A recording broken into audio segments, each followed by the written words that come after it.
Yarana. Les équipements de protection individuelle ne concernent pas uniquement l'usage professionnel. En effet, ils sont présents dans plusieurs domaines, tels que le domaine sportif. Par exemple, les coquilles, les plastrons, les protège-dents dans les sports de contact. En ce qui concerne le domaine des loisirs, le gilet de sauvetage pour les sports nautiques. Dans le domaine des transports terrestres ou aériens, la ceinture de sécurité. En ce qui concerne le domaine du travail, nous vous présenterons les conditions dans lesquelles l'employeur met à disposition de ses salariés les équipements de protection individuelle appropriés. Qu'est-ce qu'un EPI?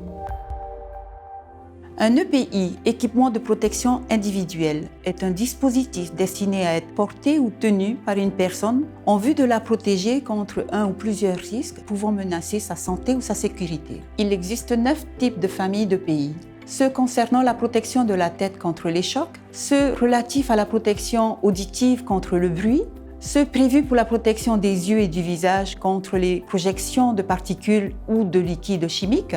Il y a également les EPI pour la protection des voies respiratoires contre les poussières ou les fumées, ceux relatifs à la protection du corps contre le froid ou la chaleur, ceux dédiés à la protection des mains contre les coupures, les liquides biologiques ou corrosifs, ceux pour la protection des pieds contre les écrasements ou les piqûres, et enfin, les EPI pour la protection contre les chutes de hauteur. Chacun d'entre eux a un rôle bien précis et ils sont là pour protéger la personne. Quand faut-il avoir recours aux EPI? C'est généralement par une analyse des risques préalables que les EPI pourront être mis en œuvre. En effet, l'employeur prend en compte la nature des activités de son entreprise pour évaluer les risques pour la santé et la sécurité des travailleurs. Cela veut dire qu'il doit rechercher tous les moyens permettant d'assurer la santé et la sécurité des salariés en combattant ou en réduisant le risque à la source, en mettant en place des mesures de protection collective et en donnant des consignes appropriées aux salariés. Si l'analyse des risques révèle que les mesures prévues sont inefficaces ou impossibles à mettre en place, alors l'employeur mettra à disposition des travailleurs des EPI appropriés. Dans quel cas le port des EPI peut-il être imposé? Pour la prévention de certains risques d'exposition, le Code du travail impose l'utilisation de certains EPI. Ainsi, le port du casque est obligatoire pour les travaux du bâtiment. De même, les employeurs ne peuvent admettre sur ces chantiers que des travailleurs munis de chaussures assurant une protection efficace contre les blessures, les risques de glissement et de chute. Est notamment interdit le port des savates. Autre exemple, le port des lunettes de sécurité est obligatoire pour les travaux sur des matériaux durs pouvant produire des éclats. Pour les travaux de soudage, des gants, des tabliers de protection, des masques ou cagoules, des lunettes de sécurité doivent être mises à la disposition des travailleurs qui effectuent ces travaux afin de les protéger contre les risques de brûlure et de projection de matière. Pour les travaux de peinture ou de vernissage par pulvérisation, lorsqu'il est impossible de mettre en place des dispositifs de captation de buée et de vapeur, des masques ou des appareils respiratoires efficaces seront mis à la disposition des travailleurs effectuant ces travaux. Comment choisir son équipement de protection individuelle? Avant de choisir un équipement de protection individuelle, il est essentiel d'analyser les situations de travail afin de déterminer 1. Les risques auxquels sont exposés les salariés, 2. Les contraintes liées à l'activité et son environnement, 3. Les caractéristiques des utilisateurs des EPI. Pour que cette phase soit la plus efficace possible, il est indispensable d'y associer les salariés concernés. Cette démarche de choix doit être une démarche concertée. Quel est l'objectif de l'analyse des risques? L'analyse des risques permet de définir à quel moment l'utilisation des EPI est nécessaire. Par exemple, pour les appareils de protection respiratoire, on les utilisera lors d'interventions pour lesquelles il est impossible de mettre en place un système suffisant de captage ou d'assainissement de l'air, comme cela peut être le cas en menuiserie ou lors d'opérations de ponçage sur chantier. Les résultats de l'analyse des risques permettent également de définir les caractéristiques et le niveau de performance requis pour l'EPI. Par exemple, en menuiserie, on mettra à disposition des salariés un masque de protection respiratoire contre les particules de type P2 pour la découpe du bois. Par contre, pour l'application de produits chimiques tels que les solvants, le masque de protection respiratoire de type P2 est inefficace. On mettra alors à disposition des salariés à minima un masque de type A2 efficace contre les vapeurs organiques. Pour plus de précision sur la protection respiratoire, je vous invite à consulter le guide du risque chimique disponible sur le site de la Direction du travail. Ces exemples précédemment cités nous montrent que sans une évaluation des risques correctement réalisée, l'efficacité des EPI choisis peut se révéler insuffisante, voire inefficace. En cas de risques multiples, deux solutions se présentent.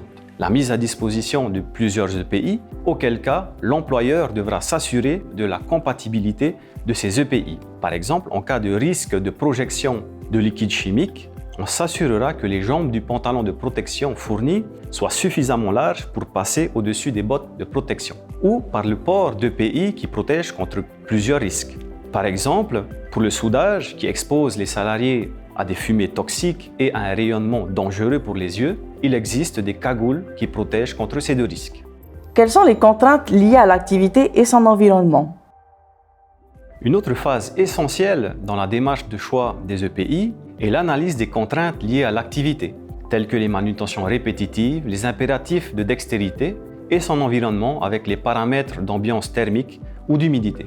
Par exemple, pour une activité nécessitant un effort physique et le port de protection respiratoire, on favorisera le port de masques avec soupape qui améliore le confort respiratoire par rapport à un masque sans soupape. Ou encore, pour une activité réalisée en milieu humide et nécessitant le port de lunettes de protection, on s'assurera que celle-ci soit équipée d'un système anti-buée au risque d'entraîner son retrait par l'utilisateur.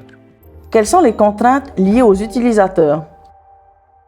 L'objectif est de fournir un EPI qui ne soit pas source de gêne ou d'inconfort pour l'utilisateur, car sinon, la protection sera mal portée, voire pas portée du tout.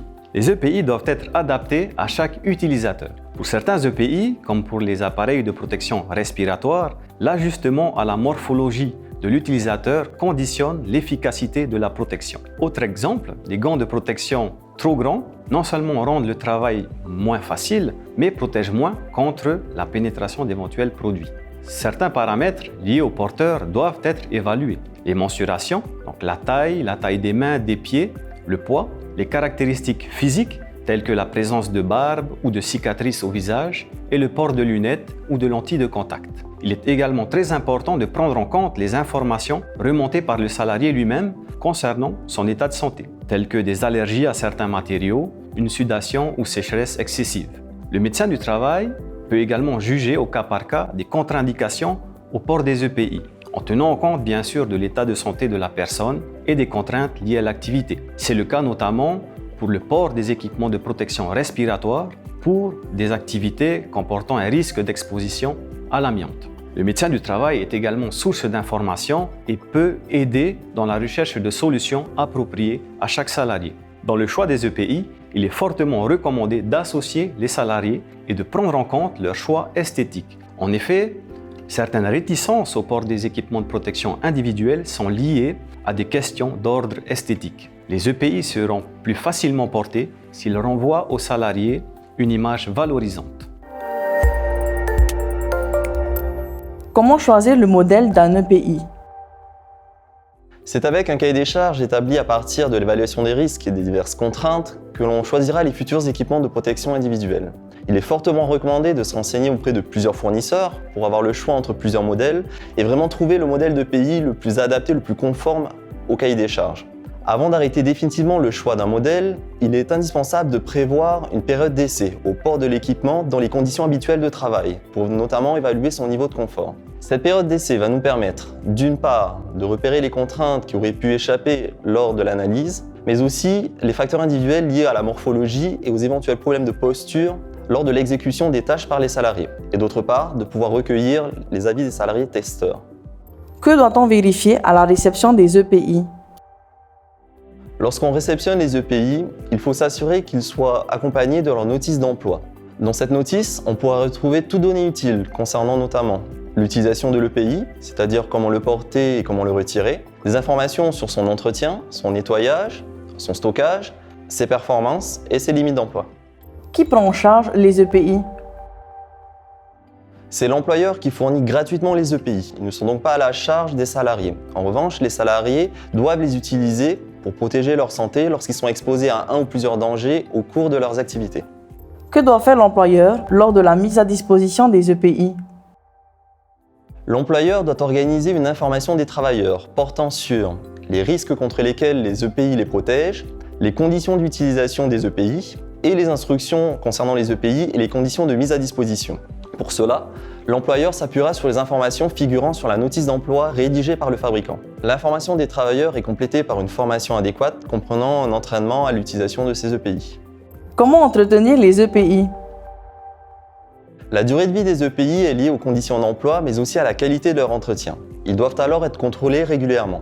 Les vérifications périodiques sont réalisées sous la responsabilité de l'employeur. Il veille à ce qu'elles soient effectuées par une personne compétente, appartenant ou non à l'entreprise, et conformément aux prescriptions du fabricant. Il faut savoir que des protecteurs sales peuvent occasionner une gêne pour l'exécution correcte de la tâche à réaliser par le salarié, voire même conduire à un risque supplémentaire. Par exemple, des chaussures de sécurité dont les semelles sont souillées et au contact avec un sol lisse peut conduire à un nouveau risque, tel qu'une glissade. Dans ce cas, elles pourraient être moins portées, voire remplacées par des chaussures non adaptées au risque présent, c'est-à-dire des chaussures de ville ou des chaussures de sport. L'entreprise mettra à la disposition des utilisateurs les moyens leur permettant de nettoyer correctement et dans de bonnes conditions leurs protecteurs, et toujours conformément aux prescriptions du fabricant. Quand remplacer les EPI? Il faut les remplacer lorsque leur état ne permet plus d'assurer leur fonction de protection. Par exemple, des chaussures ou des vêtements de protection troués. En attendant leur remplacement par l'employeur, ils doivent obligatoirement être retirés de l'utilisation. En cas de transpiration importante, il se peut que la sueur absorbée par l'équipement de protection individuelle ne soit pas totalement éliminée pendant leur phase de non-utilisation. Dans ce cas, il est fortement recommandé d'utiliser alternativement à minima 2 EPI. Le mot de la fin. Ce qu'il faut retenir, c'est que l'EPI, équipement de protection individuelle, sert à protéger le travailleur contre les risques auxquels il est exposé dans le cadre de son travail.